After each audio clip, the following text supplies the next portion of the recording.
अपने आदमी गिराने में हालात ये हो गया है कि लग रहा है संवैधानिक लड़ाई और कानूनी लड़ाई के साथ ही साथ सड़क पर भी लड़ाई की पूरी तैयारी है, क्योंकि ठाकरे गुट की ओर से कह दिया गया कि वो तो तैयार हैं। मगर हम आपको बता दें कि महाराष्ट्र का सियासी गणित आखिर कहता क्या है, उसको समझना बेहद जरूरी है।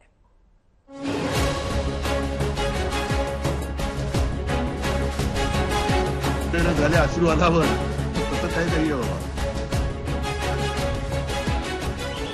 ये शिंदे कैंप की एकदम ताजा तस्वीर है। पहले खबर आई थी कि एकनाथ शिंदे गुवाहाटी से मुंबई वापस आ रहे हैं, मगर थोड़ी देर बाद ही ये मालूम चला कि वो वापस गुवाहाटी के होटल में लौट गए हैं। उसके बाद आई ये तस्वीरें। अब इसे देखिए, यह है शिंदे कैंप की दूसरी चिट्ठी, महाराष्ट्र के राज्यपाल और डिप्टी स्पीकर के नाम। इस चिट्ठी में लिखा है कि एकनाथ शिंदे शिवसेना विधायक दल के नेता हैं, भारत गोगावले चीफ व्हिप हैं। शिंदे गुट कह रहा है कि लोकतंत्र आंकड़ों से चलता है और आंकड़े उनके साथ हैं।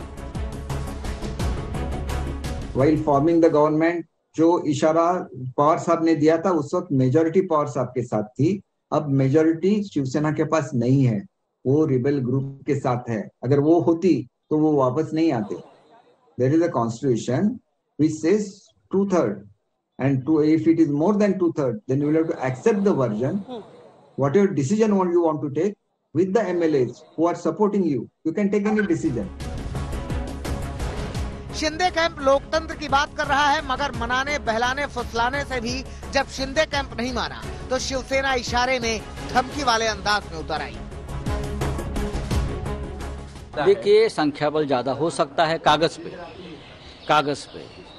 अब ये लड़ाई जो है ये कानूनी लड़ाई हो जाएगी, लेजिस्लेटिव लड़ाई हो जाएगी। हमारे लोगों ने 12 विधायक जो है जिसने बगावत की भाषा की है उनके खिलाफ एक्शन लेने की शुरुआत की है। उनको डिस्क्वालिफिकेशन के लिए हमारे लोग सभापति महोदय के पास गए।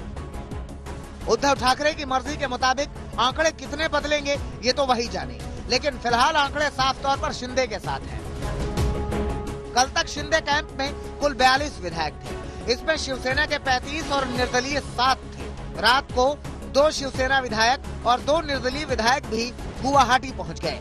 इसके अलावा आज सुबह दिलीप लांडे भी शिंदे कैंप में आज गुवाहाटी पहुंच गए, तो उन्हें मिलाकर शिंदे कैंप में कुल विधायक हो गए 47। बताया ये भी जा रहा है कि मुंबई में मौजूद शिवसेना विधायक संजय बांगर भी शिंदे कैंप को ही समर्थन दे रहे हैं। गुवाहाटी में अपने समर्थक विधायकों की बात करते हुए शिंदे उन्हें समझा रहे थे कि उद्धव खेमे की धमकियों से डरने की जरूरत नहीं है, क्योंकि उनके साथ एक महाशक्ति है। सियासी गलियारों में इस महाशक्ति का सीधा मतलब बीजेपी से निकाला गया। तो शिंदे ने आज सफाई दी कि वो शिवसेना के संस्थापक बाल ठाकरे की बात कर रहे थे, लेकिन शिवसेना अपने कुनबे में फूट के लिए शुरू से ही बीजेपी को जिम्मेदार ठहरा रही है। धमकियां देने का काम चल रहा है माननीय पवार साहब को, अगर ये सरकार को बचाएंगे तो देख लेंगे। ये केंद्रीय मंत्री बोल रहा है।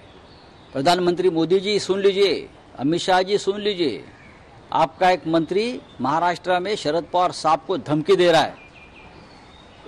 ये धमकी ऐसी है कि आपको घर नहीं जाने देगी। क्या इस प्रकार के धमकियों को आपका समर्थन है, ये महाराष्ट्र जानना चाहते हैं। बहरहाल शिवसेना के दोनों गुट पूरी तरह आमने सामने हो चुके हैं। इस जंग का जरिया बन रहे हैं नोटिस, संख्या बल और चेतावनी। शिवसेना ने डिप्टी स्पीकर को पहले 12 बागियों के खिलाफ नोटिस भेजकर अयोग्य घोषित करने की मांग की, बाद में 4 और विधायकों को अयोग्य घोषित करने की मांग की। अगर ये विधायक अयोग्य घोषित हुए तो क्या होगा, उसे इस तरह से समझिए।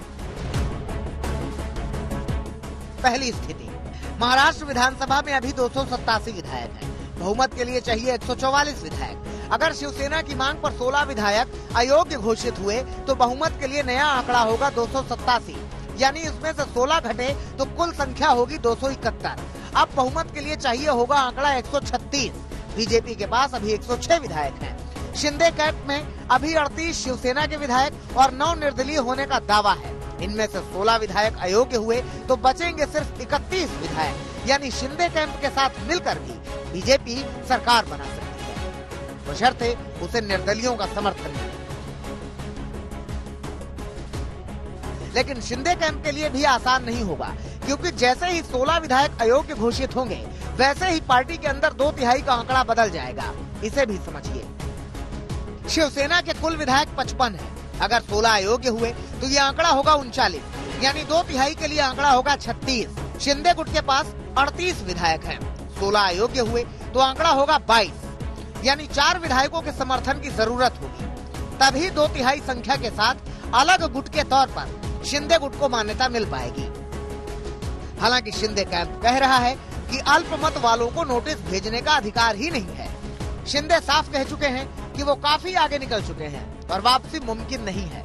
लड़ाई वर्चस्व से ज्यादा बाल ठाकरे की विरासत की जंग की तरफ बढ़ती जा रही है। इसीलिए शिवसेना भी ऐलान कर चुकी है कि महाराष्ट्र में तलवार से तलवार टकराएगी। मुंबई से साहिल जोशी और गुवाहाटी से अनुपम मिश्रा के साथ आज तक ब्यूरो।